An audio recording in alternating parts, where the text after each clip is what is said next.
Oh, but Sidney, now you're on mute.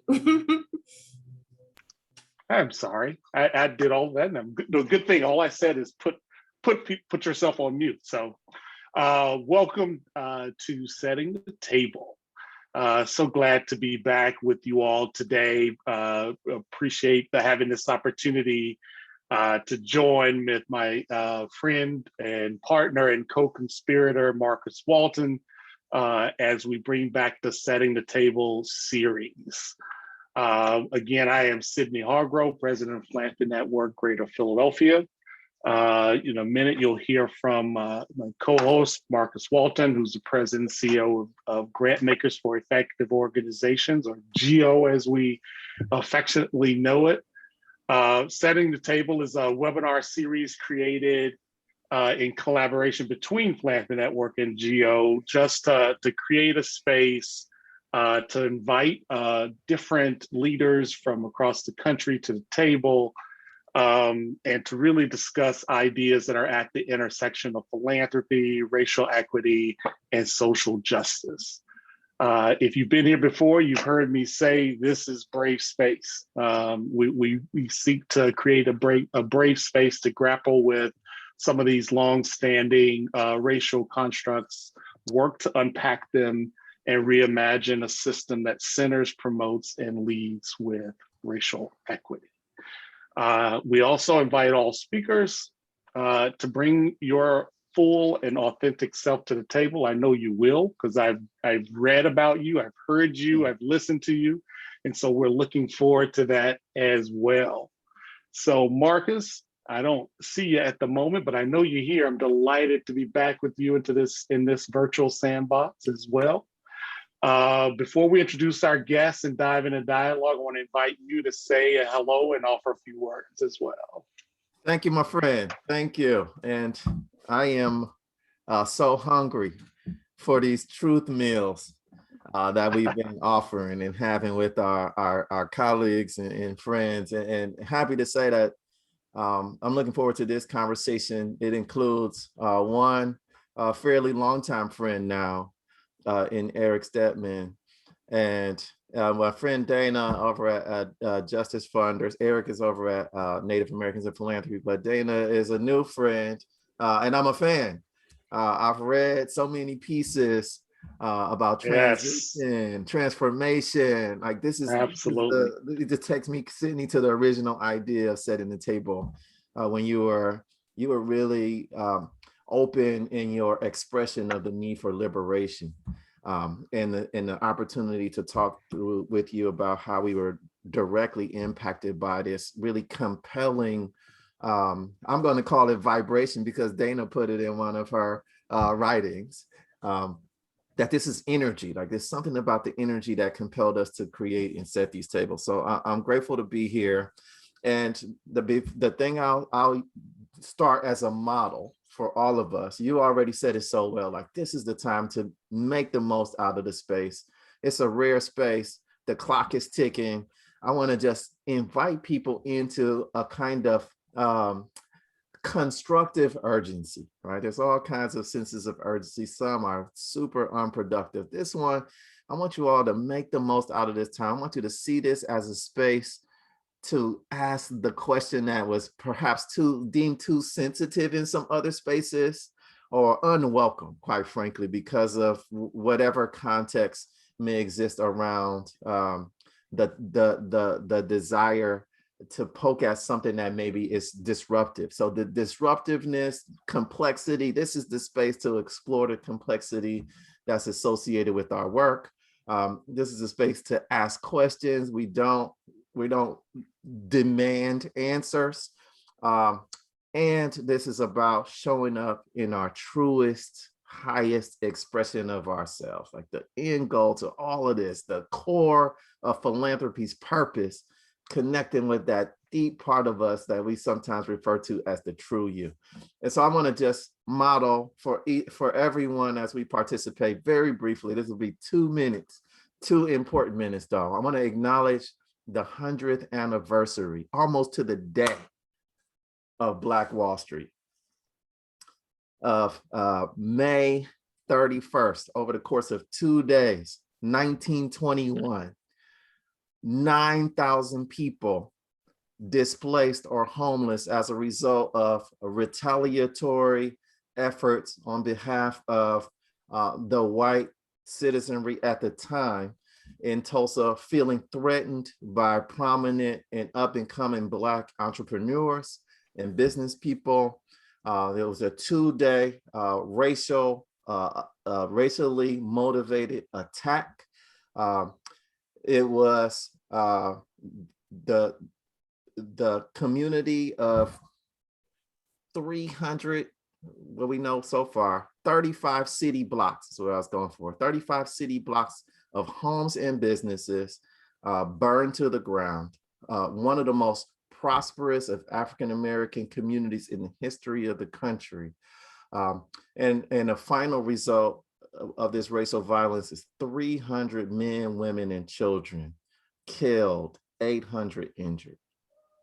300 women and children. I always have to say the children part. It's this is the thing that I wanted to model, like the discomfort that comes with our work that sometimes we are asked to brush over.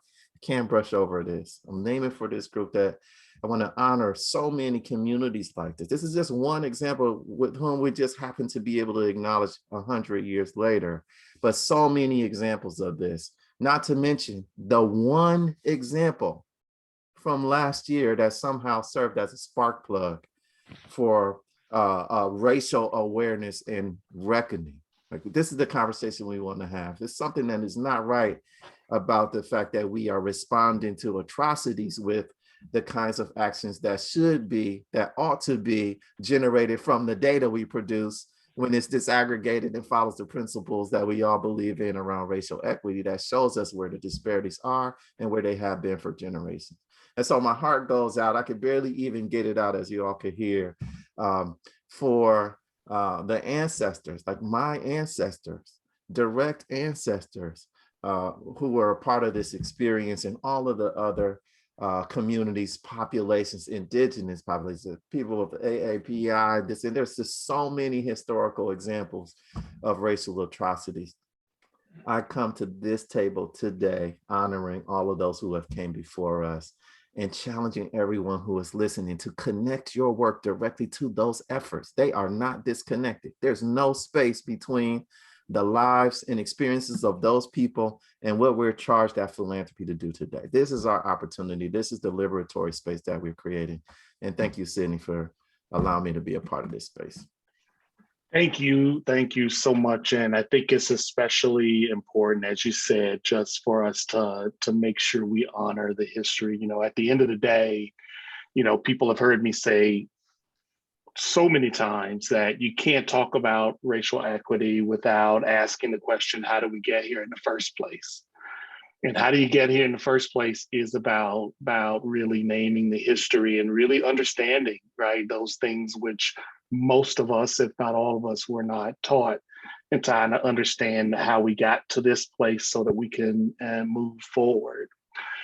So you mentioned the names of our guests today, but I'm also just so excited to invite to the table Dana Kawaoka-Chen, who's co-director of Justice Funders, and Erik Stegman, who's the executive director of Native Americans in Philanthropy. And I just, you know, we want to create a space just for you to kick it off from your perspective. Tell us a little about yourselves and your organizations, and what is inspiring you to think about things differently in this moment. We'll start off with Dana. Well, first, thank you, Sidney and Marcus, for welcoming me to this virtual table that you have created and set. I am so excited for this real conversation. My pronouns are she and her. I'm joining you from unceded Ohlone land in San Jose, California.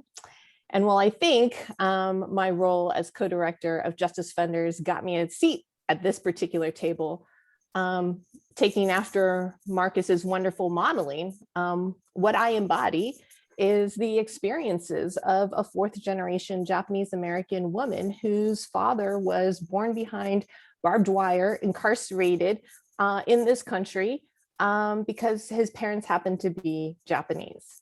I am also a daughter, a sister, a partner, a mother. And I want to just say that I think we don't often talk about our lineage enough in philanthropy. So I'm very clear that I'm able to sit at this table today because I'm standing on the shoulders of those who've come before, many of whom are not mentioned in our history books. But in particular today, because it's the joint birthdays of both Yuri Kochiyama and Malcolm X, I want to give a shout out to our ancestors who have really modeled what Black and Asian solidarity can look like, what having a more international and expansive view of change can look like, and what radical love informing our work can look like. So thank you. Thank you as well. Erik? Oh, wow, what a powerful way to start the conversation off.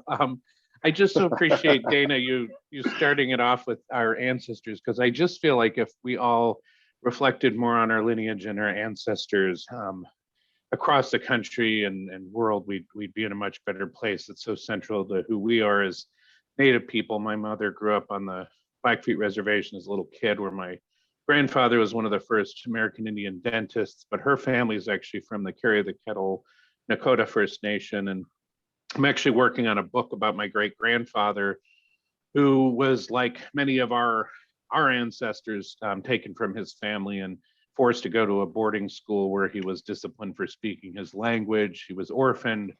And one of the most disturbing things I've only recently learned was he was part of a printing press program where he learned how to typeset, which was his pathway to better economic opportunity. And I, as a little kid, didn't understand why my whole family on that side hated the Mounties so much. I grew up watching Dudley Do Right and just never thought about it. But I only recently started learning from conversations with community members and First Nations up there that the runaway kids from the boarding schools up in Canada were all rounded up by the Mounties and actually put in solitary confinement in their boarding schools. I know my great-grandfather ended up running away at least 3 times, which is one of the reasons he ended up in Chicago, because he just wanted to get away. And when I first learned that, it really took me a long time to even process the idea of my great-grandfather being orphaned and sitting in the basement of a boarding school and not even having his own culture to heal him anymore. And so I feel, even though some of us grew up in what we consider more privileged circumstances, these experiences run pretty deep in our families. And I think that reflection on our ancestors is so important. And just answering your initial question, Sidney, even though we all have to kind of carry that, I most recently ran the Center for Native American Youth, and I just can't help but keep bringing youth organizing into everything we do. Even at Native Americans Philanthropy, we're an advocacy organization that's really out there to increase investments in tribal communities by the philanthropic sector, but to also make sure those are more in line with our values. And our young people are the ones driving that forward, but they're doing it by connecting to our ancestors, and they're doing it by rebuilding our cultural systems. And so that's the biggest thing that I take with me that helps me heal on a daily basis in my work, even though, I know how much damage has been done out there because they're really walking in those footsteps. Thank you. Thank you so much. I think, I, would like to, I'll contribute to that as well. I certainly thank Marcus for bringing in this context of really the shoulders of those on whose shoulders we stand. And, I grew up in North Carolina, and I am the son of sharecroppers in North Carolina. And my parents, who were, married at the age of 18 and 15 and started a family, have been married for 72 years.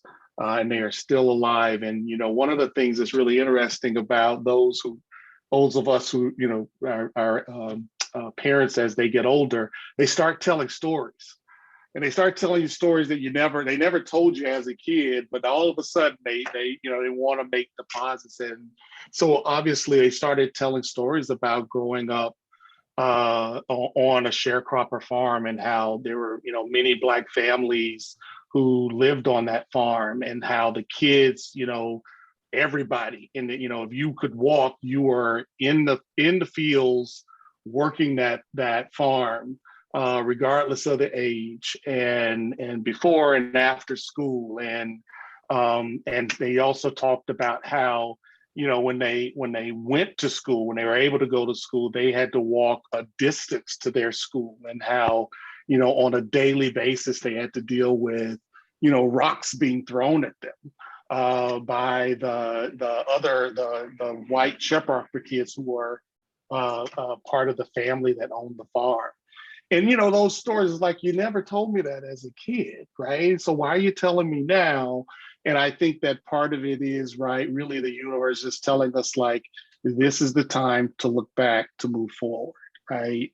And through these stories of looking back to go forward is our opportunity to really make sure that this is a permanent systemic change and not just a program of philanthropy. So I've got a question for you all. And Go ahead, Sidney, please. Yeah. Sidney, just before you take us into the questions, and I appreciate this space so much. I want to actually tap into the collective genius of this space right now. Looking at the chat, I'm feeling the vibration. I just want to invite everyone to just settle in a little bit and allow what you heard to reach all of you, to get a little deeper than just that surface level kind of intellectual. And let's just take a couple of deep breaths, a couple of focused, cleansing, healing breaths to ground ourselves in this special moment when so many ancestors from so many different components of the human family have been called together. Like, this is one of the most special spaces I've been in a long time under our philanthropic roles and responsibilities. And so let's take another deep breath. Let's go in the nose. Let's allow that belly to expand. Let's find ourselves in our seat. Let's allow our feet to be strong and firm into the ground. And let's allow the thought forward to the person who inspires you.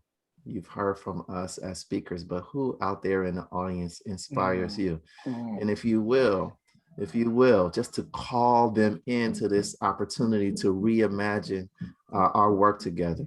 If you'll drop them, the names along the way, into the chat. Thank you. And we'll energize this conversation a little bit. That's the table that we're setting. Thank you all so much. Who's inspiring you out there? Thank you, Sidney. Thank you. Thank you. Wow. Wow. You never know the direction, right? That is goes. You just go with the flow. And I appreciate that so much.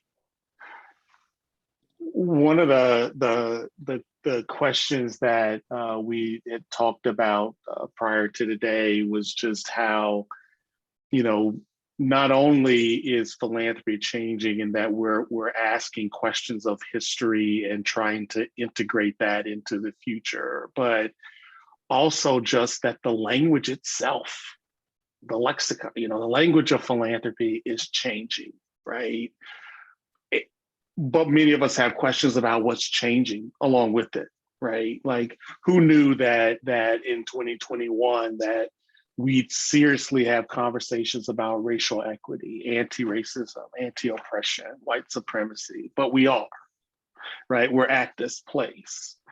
And what I have, would love to hear from my friends at the table is like, can philanthropy with roots in oppression truly offer a path to liberation? Like, what is that, when you think about your roles in philanthropy and its connection in many ways to oppression, but also its connection to the future, like, what comes to mind for you?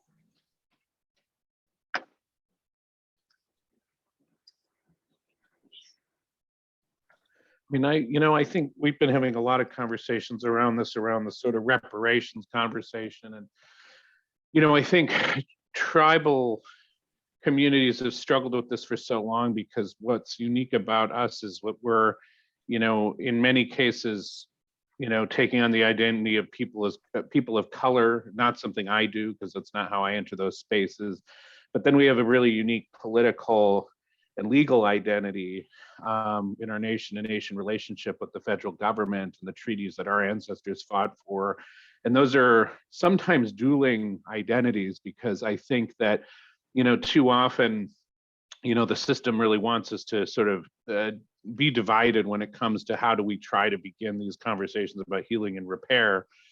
And a lot of times for Native people, they end up just really staying away from those conversations, because reparations for the conversations I have heard around the Black community around things like reparations are based on a very different framework. And we're always out there trying to protect our treaty relationships. I think what's exciting for me on a tough topic is that that's all changed a lot, particularly in philanthropy, because philanthropy is about extraction, and it's about, so many other things that finally, for the first time, I'm starting to hear conversations about what we think of in where this needs to go, that involves what philanthropy has come from immigrant farm labor, what philanthropy is, has come from the taking of Japanese Americans' homes in the past. There's so many ways that this wealth is accumulated now, where I think the Black and Indigenous community can potentially lead conversations about that, because ours are so deep, but invite others into that in a way that will challenge philanthropy to at least take the first step, which I think unfortunately is already hard, which is examine where your wealth comes from. So we're trying to figure out at NAP, how can we work with our other partners across the philanthropy space to say, if we can't get there, we're not going to get anywhere. And one of the most difficult things to tackle is to say, where does this wealth come from? What are the stories behind every dollar that you are giving out, that you're sitting on in your foundation or other donor advised fund or whatever it is?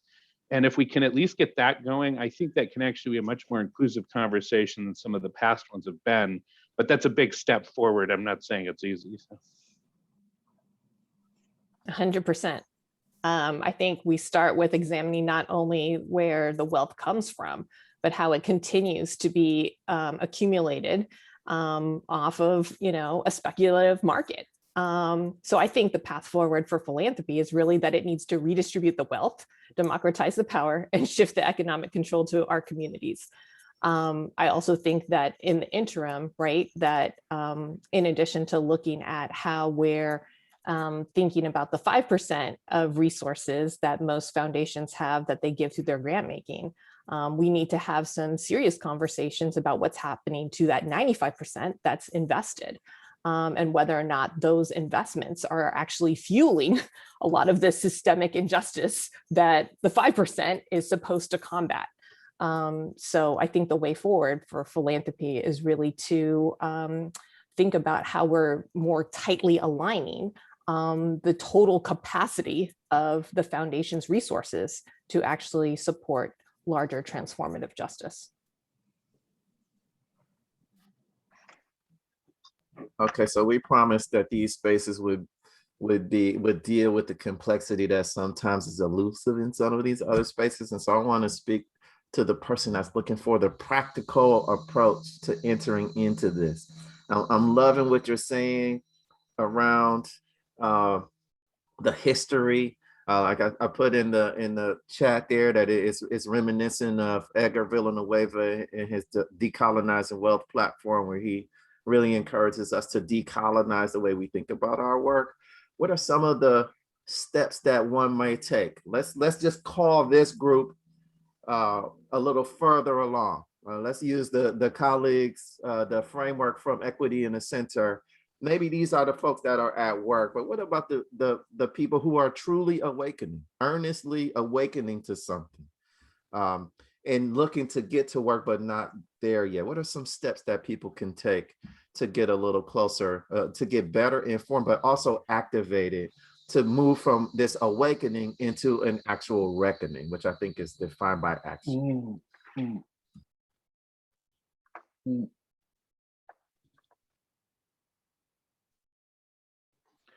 Yeah, I mean, I think there's a couple things. I do think there's, it brings me back to a conversation with a fairly large funder that I had not too long ago. I'm on an Indigenous advisory team with some youth leaders too, which has been interesting. And, just listening to even the story that their sort of stock story about the founding of the foundation was so fascinating, because we learned that there was this like native connection that was troubling, to say the least. And we were all stuck in a position awkwardly to kind of like really have to challenge that, right? And to say, this is a tough thing for us to listen to, because there's clearly some kind of deep connection that your foundation and all your staff have with a flawed history about our people and some really culturally problematic things. And I think sometimes I've started to, since that meeting, really have conversations with, I think a lot of like program officers and others really struggle with like, well, my leadership isn't there yet, and that kind of a thing. But I think you can, in some cases, start with these stories. And I do actually think it matters to bring actual community members into the inner functioning of your funders' work in meaningful and respectful ways, because honestly, it was a really tough conversation, but we were being compensated for our time, and that was taken in a really serious way. And I think it provided some power internally to basically say, we need to really challenge the whole narrative around how this funding is going. And that, I think, can lead to some other things. So I think that's one, I think lighter lift kind of thing, is just that, sometimes we glaze over because we have to listen to so many different conversations or stories about founders and where their money comes from. And you almost, you just don't even think about it half the time. But then I think in another way, I think it's really important that we find ways to make it clear how to really, give up power as funders in ways that are more long-term. So I think, we're really always trying to push funders toward native-led intermediaries, which are growing. It's not the answer to everything, but I think, that you have to have a deeper conversation about trust across these organizations and figure out, what you actually mean by that. So I think there's a number of things there, but I think, again, I always try to start with at least the story behind the foundation and where everyone in the foundation fits in it when you're talking about at least private foundation funding. So that's one thing. Here's something that, I have a secret, right? There are only a handful of things that foundations actually have to do. It's a short list. The rest of it, you get to make it up. That's right. And so, since you have that power to make it up, asking some of these questions that I've heard from Dana and Erik this morning about, well, what can it look like if we believed that communities knew what communities needed and they had the power to make decisions on how funds are invested in their community? Like, what does it look like?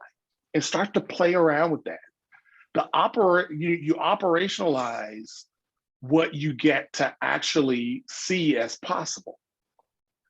But if you go into it thinking, well, what's possible is limited because of the structure that has been created, then you already, I heard someone, I read somewhere, and I can't remember the name, but I read somewhere the other day, someone say, if you want to shift the paradigm, you have to ask questions within the paradigm that can only be answered outside of the paradigm. Yes. Right? Yes. So the opportunity to say, we only have to do a few things. Everything else we can be curious and ask questions about that can only be answered by doing things drastically different than what we're doing it now. Yes. Yes. Yes. Dana, I'm feeling you here. I know you have a response, and I wanna ask you if you can work your resonance framework, justice funders thank you. framework into this. And I want to also give you this. A similar observation as Sidney on my end is that we want to do all of those things. We genuinely endeavor to reimagine what's possible, and yet we're challenged to be in relationship with people who we have identified as sources of harm. And so a counterproductive, self-determined, right? All of the ways in which we determine our own fate is not being in relationship with each other, not viewing them as potential allies, not approaching this as organizers of resources. And I believe we back into perhaps being guilty of promoting dominant white cultural norms that privilege or prioritize independence, going it alone, not collaborating, and instead competing. So all of that I know you can handle in a minute and a half. I'm like, how much time we got for this conversation? Much as you think. Fire away, Dana. Thank you. Oh man. Well, first, I just want to acknowledge, Sidney, your primary point was really about the experiment that we know as institutional philanthropy, right? Philanthropy as a practice has existed for millennia. Our First Nations people had a gift economy, right? And somehow 1913 comes along and the United States creates this, revenue plan. And all of a sudden, right, we have, a tax shelter for wealth, and we have the nonprofit industrial complex.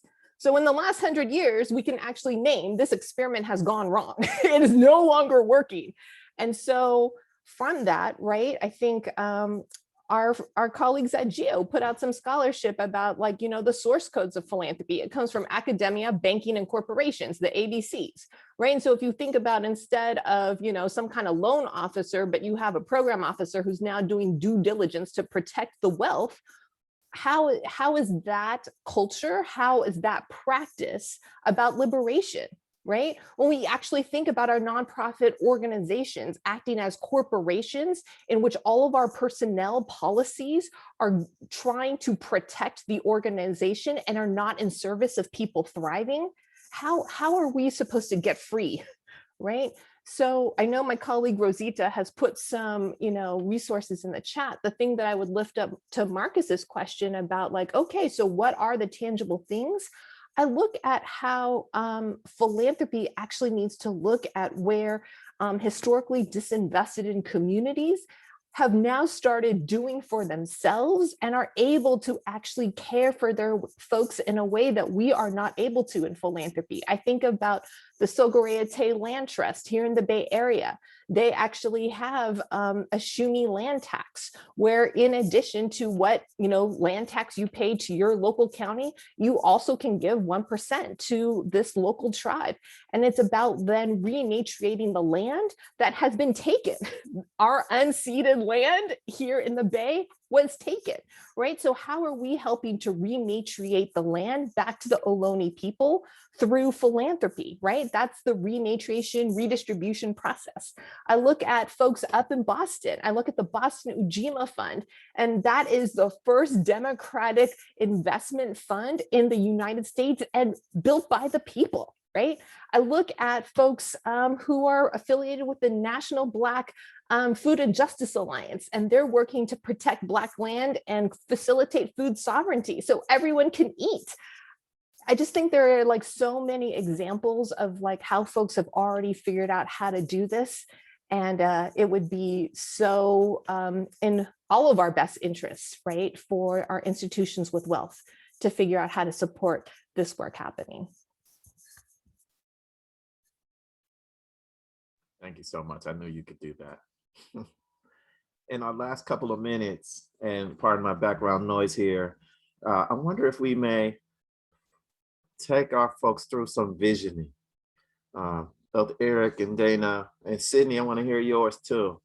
How are we envisioning a pathway forward appreciating the history that got us here? How might we get, what's our shared vision for philanthropic effectiveness? How do we know we're on track? Anyone feel free to jump in. Yeah, I can tell you a couple of things we're trying to do to, I think, help drive that. I think one thing is, I started at NAP early last February, so right before all the things. And one of the things I did when I got there was to really reflect a lot on our own history. And one of the things I love to share in every meeting I have is that we've been in the field for over 30 years, and we were born out of solidarity with the Asian Pacific Islander community, which I think is a beautiful origin story, because there was a group of Asian Pacific Islander folks and Native folks at a Council on Foundations meeting, not many of us, who were just pissed off about how invisible we were. And our acronyms encompass so many of the same things. It's hundreds of diverse cultures and identities, and we tend to be the asterisks and everything and overlooked, and there's a lot of narratives that are super problematic. And so Asian Pacific Islanders and Philanthropy and NAP were actually born together and shared an office for many years in Minnesota. And I look back on that to think, what's the role? Because a lot of the folks who've helped guide me are actually people who've been involved in APIP over the years, who've taught me a lot of important lessons about the field and what we can be doing. So a lot of the work we're trying to do at NAP is to demonstrate intergenerational leadership in grant making.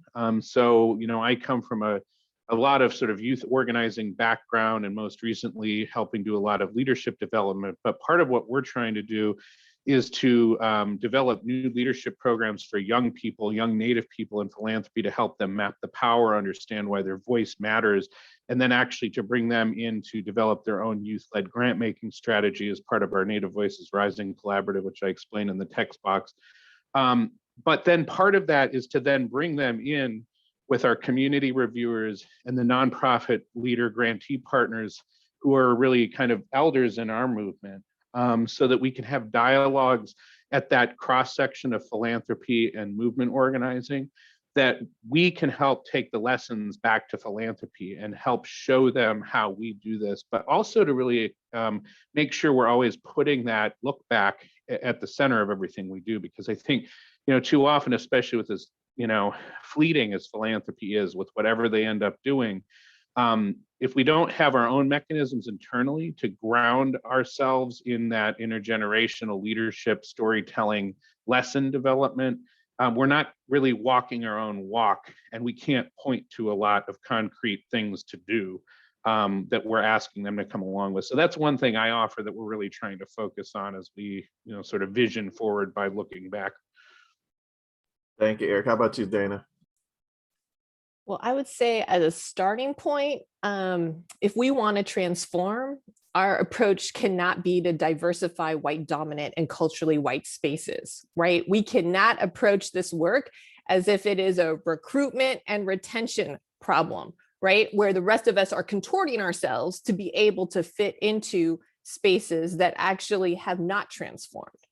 And so I think, right, like when we think about what transformation looks like, Justice Funders in particular has been inspired by the Just Transition framework that has been co-developed by Movement Generation and the Climate Justice Alliance. And sort of the premise of this framework, right, is that right now we are existing within an extractive economy where all of the purpose of the economy is to accumulate, deplete the resources, right, be governed by militarism. And that the just transition requires us to move to a regenerative economy, right, which prioritizes caring and sacredness, right, and is governed by deep democracy. And if that is the vision forward, right, for us, what we need to think about is, for those of us who actually control philanthropic resources, how are we taking our billion-dollar investments off of Wall Street and actually investing into community, right? How are we thinking about really growing the alternative so that we can all thrive? And I think that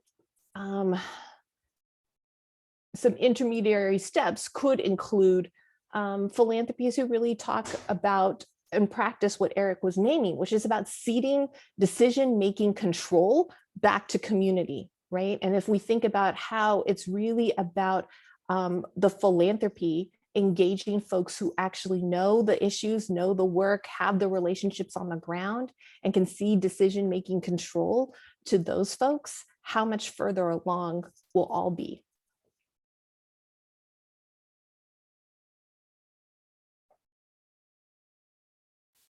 You're muted, Sidney. You all have covered so much ground. I can only just agree with that, right? I mean, those are the points. Like the future of philanthropy and the vision for this type of change is about community decision making, right? Is about the program officer in the neighborhood, right? Who gets an opportunity to really have voice and agency in that change. And it also, you know, it really does, and I really believe that it's also a philanthropy that offers transformation for all. Like I've always believed that, we think of philanthropy as transforming outward, right?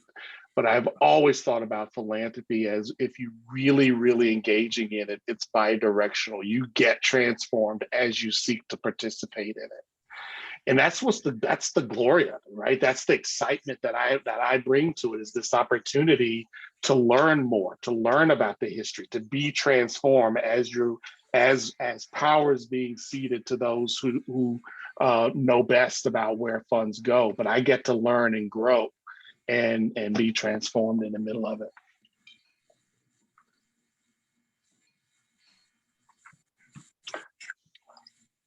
So I think we are at a time when, let's see, where we can open it up for questions, right? Is this a good time to do that? I think so. All right, let's do it. Yep. So we have one comment from Molly that Erik has kind of like responded to in the chat, but I just want to bring back up to see if others have more. And she wrote, "This conversation is so energizing, but the consistent problem I've encountered over the past 16 years in this field is that we say philanthropy should do this or do that without tackling the internal dynamics, power struggles inside foundations, how all of that structure and hierarchy is designed to prevent liberatory work." So I would love to hear what others think about that.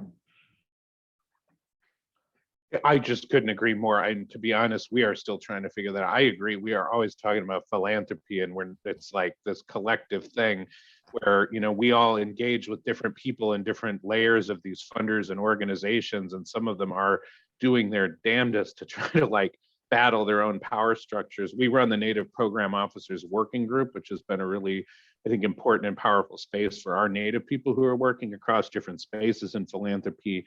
And that's our main goal now, is to kind of build the best space we can for them to tell us what all those issues are and what their ideas are about how we can change those power structures, because I think a lot of us on the outside on a daily basis just don't know, and all these systems are so different. But then also to figure out, okay, how can we start bringing them together with Native CEOs and trustees in ways that actually have practical pathways for action that aren't always so apparent. So that's one of the things we're trying to do, but I know others are deeper in this, so I would love to learn more from anyone else who has made some headway in that space. I appreciate this reflection, Molly. And while we are not a foundation, I would say that our own experience as an organization over the last year in becoming a worker self-directed nonprofit has taught us a lot about how actually we need to transform how we organize ourselves, how governance happens inside of organizations. And so in particular, we went from a very hierarchical model where I was the sole executive director, I had a management team, there were folks under that. We transitioned into a co-directorship in which we also have now all of the internal governance happening across the team in 5 circles.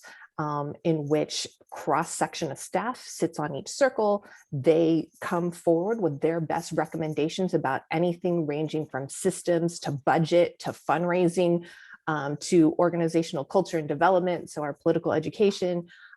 They bring their best thinking forward in the form of recommendations, and then the team has the opportunity to review, give feedback, and vote. And what that experience, I think, has meant for me in particular has lifted up how anemic our experience with democracy, if we look to the democracy that happens sort of represented at the county and state and national level is, and that in actuality, in order to have deep governance practices and to learn what that means, you actually have to do it. And the example that I will give, going back to, again, because we've had to recently write our new organizational personnel policies, is similar to, some of the dynamics we've been talking about within foundations. How many of the policies are about protection of the organization and not at all about supporting the workers to actually do the work. And so when you actually then change the orientation about what you're creating a policy for, and you're creating a policy around people thriving and trusting that people want to come and do a good job where you are, and not about this level of distrust that, oh, you have to like submit a doctor's note if you're going to take more than 3 days off. Like, what? We need people, especially in a global pandemic, to take care of themselves, not be at work. So these to me are examples of how I think all of us, even outside of philanthropy, need to be able to have more experiences with what different governance structures look like. Creating a culture where workers can thrive, where people thrive, where communities thrive. I've heard you say the word thrive so many times today, and it really is the thing, right? Centering the policies around thriving and that opportunity. Oh my gosh. It's so central to GL's approach. It's why we shifted our mission to focus on transforming culture and philanthropic practices, right? If we focus it elsewhere, then that's where the energy goes. And Dana, everything you laid out, including the framework, the terminology around resonance, it's all about the collective genius. So I will also model how we close out. We want to give folks a chance to just offer a final word for now, because this is just the beginning, hopefully, of a broader set of conversations that exist outside of this space. But what do you hope people walk away with?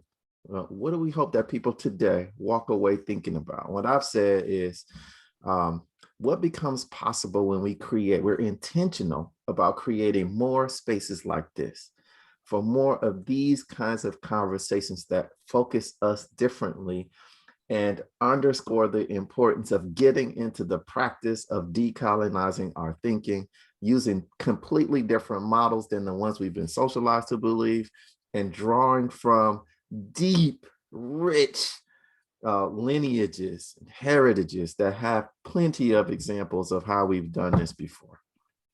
This is not the beginning of the universe. This is where we have ended up. So let's draw from some of those lessons.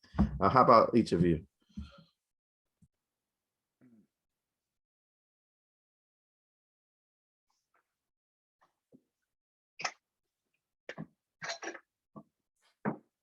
I will just start to reference, a comment that you made at the beginning, Marcus, which is that we need constructive urgency. And the constructive urgency that I would suggest we think about, right, is that we are now on an unsustainable trajectory as a people on this planet. Right? We look at climate change, we look at the fact that we're in a global pandemic, we look at the fact that colonization has been wreaking havoc all over the world.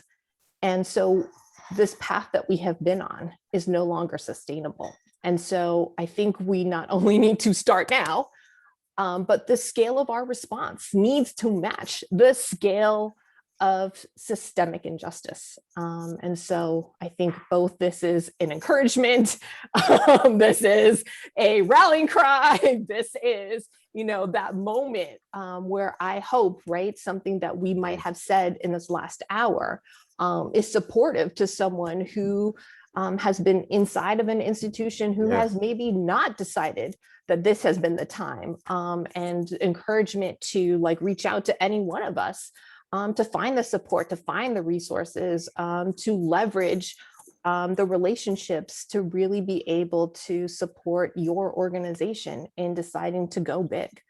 Now is the time. Erik, I'm setting you up. I'm going to give you a minute and share this with the group. This is so important based upon what Dana just offered to us as a challenge. Listen, GEO itself is in the process of creating an internal culture that reflects the values of the people who are doing the work in the community within which we belong. It is a challenging, tough, gritty choice that only contributes to transformation over and over and over again. But it is something that for credibility, we must do. On the board level, we are doing the same thing, creating a culture, actively, intentionally moving through a set of steps to create the kind of environment in which these kinds of conversations are more normal than not. Right. And so organizationally, that's what we've committed to. Individually, we can walk away with so many examples of what to do from here. Lots of homework to do. I'm looking forward to getting these resources from the sidelines. Erik, what do you think? What do you want to leave us with as departing thoughts? And Dana, thank you so much for being a part of this circle. I feel like I have not much more to contribute as a parting thought on that. I think I think that's so beautifully put. You know, I've really been reflecting on a lot lately that I think is so much of the work, because I think what Dana said is just spot on, that, you know, if you haven't realized the moment has passed and is behind us at this point, and like you best catch up and find ways to do it. But part of it, I think, is I've really been thinking about what's the relation. I've been involved in a lot of policy conversations lately about, you know, how Native people are being further disenfranchised in the climate space and the conservation space, and the role of philanthropy in those spaces. And that's just one form of power and how it's operating in the philanthropic sector. But you think about all these other forms of power, and like capital, I mean, you've got this pent up power in all these different organizations and within all these funders. And, you know, it's often being used in really harmful ways. In some ways, it's just not being used at all, which is harmful in and of itself. So, you know, if at least you can start your journey by really thinking about, okay, what's the power inside our organization? What are all the ways it currently operates? And then what are all the ways it could be operating? And how can I start finding ways to talk about that and to talk about that story? I offer the climate and conservation space because, you know, a lot of those funders are the ones driving the policy, and it's a really big problem, and we need to take that power back. And so that's a lot of what we're trying to do. So I think just having a deeper sense of how you analyze and look at power, and there's a lot of great resources among a lot of our partners who've done that kind of work. Start there too, so that you can at least really think about what's your sort of personal plan to, you know, sort of take action on a lot of the other stuff we've said today. So just really appreciate being here with all of you. Awesome.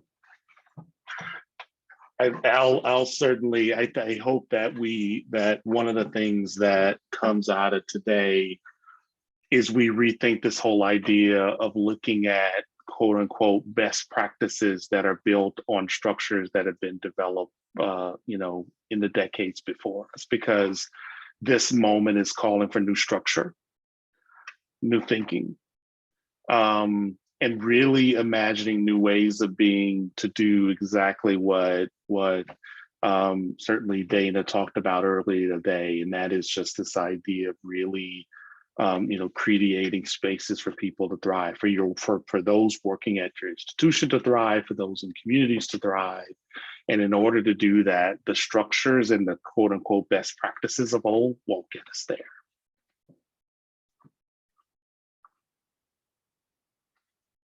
Back to you, Marcus. Wow.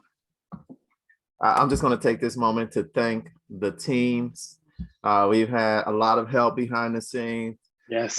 Mariah, Akila. Oh my gosh, I shouldn't have started naming people because I may forget some. Everyone who was helpful. Dana and Eric, I'm so humbled as one of our colleagues in the chat mentioned, my heart is just vibrating. Truly, in addition to the four of us, the ancestors, legions of ancestors is the picture that I want you all to walk away with, have been awakened and connected to this conversation. My encouragement is that we continue to be really intentional about tapping into our collective genius. One of the statements I just mentioned is that we are never alone in this work, only if we choose to be. And so there's no reason to feel like you have to figure it all out. But we can trust, just like so many generations of folks have done so before, that coming together, like-hearted, open-minded, calling in, right, open to the listening, that what will be revealed in those spaces is exactly what the situation requires at the time. It has always been the case. We can move forward with the possibility that it still remains true today. I appreciate you all on behalf of GEO and the broader GEO community, and lots of love. Colleagues, thank you, Dana. Thank you, Eric. Thank you, Sidney. Yes. We are done. So it is. Thank you, Thank you, sir. participants. Thank you Yeah. all. Be well.